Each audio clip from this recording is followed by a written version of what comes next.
Olá, amigo. Tudo bem com você?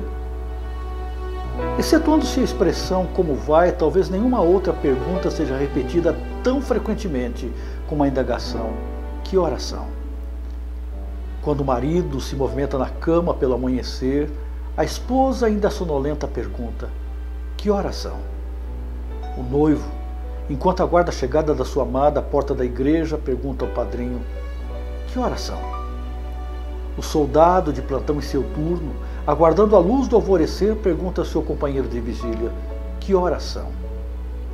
O enfermo, no leito de um hospital, recuperando-se de uma delicada intervenção cirúrgica, sentindo-se desconfortável pelas horas infindáveis na mesma posição, pergunta à enfermeira ou ao seu acompanhante: "que horas são?".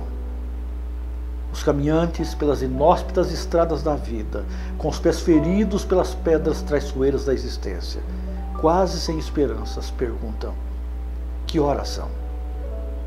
A nossa civilização tem se tornado escrava do relógio. Chegamos ao mundo e o deixamos sob a tirania do tempo.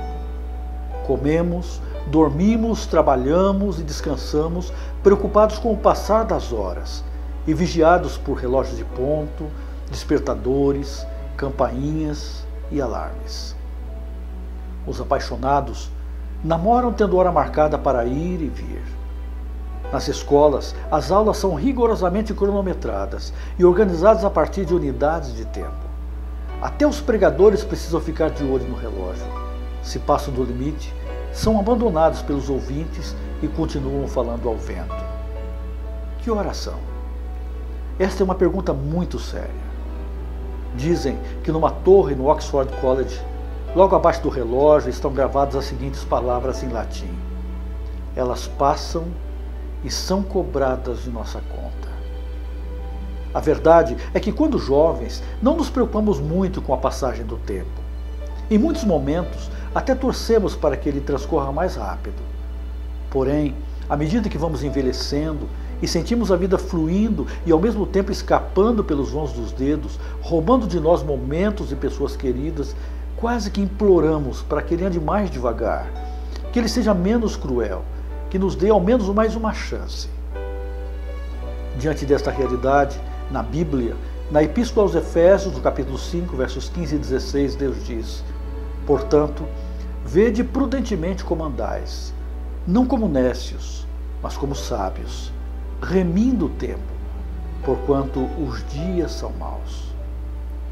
Nosso dever como cristãos é levarmos o tempo a sério. Medimos as horas não pelo mostrador de um relógio, mas pelas realizações e avanços conseguidos na vida. Remir o tempo é mais que simplesmente fugir da ociosidade preguiçosa e da frivolidade descuidada e pecaminosa.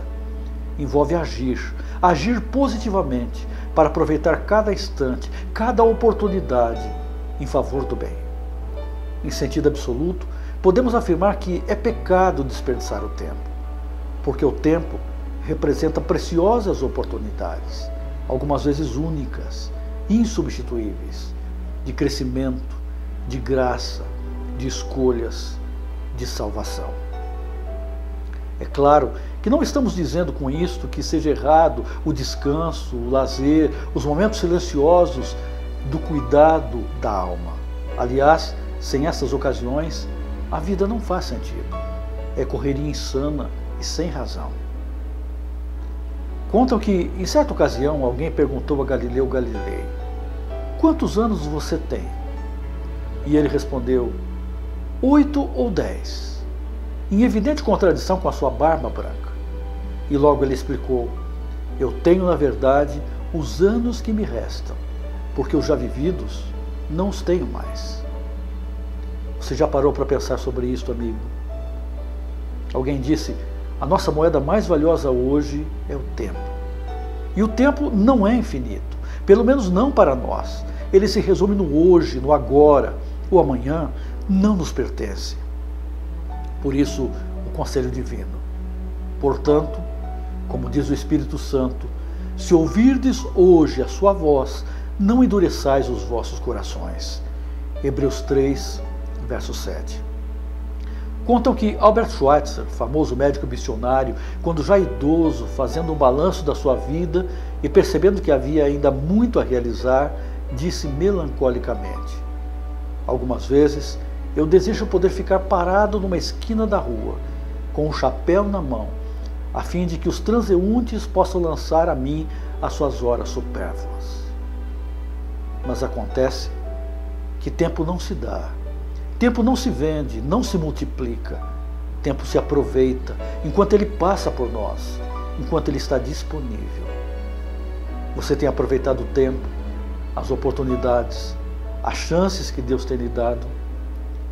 Um dos lamentos mais tristes da Bíblia, na minha opinião, é o que melancolicamente está registrado em Jeremias 8, verso 20. Lá diz assim: passou a cega, findou o verão, e nós não estamos salvos. A minha oração hoje, amigo, é para que Deus te ajude a aproveitar sabiamente o tempo, em cada área da tua vida, a fim de construir uma vida proveitosa e feliz aqui, sem remorsos e arrependimentos. E, acima de tudo, tomar decisões que lhe proporcionem toda uma eternidade de felicidade e crescimento. Que Deus te abençoe.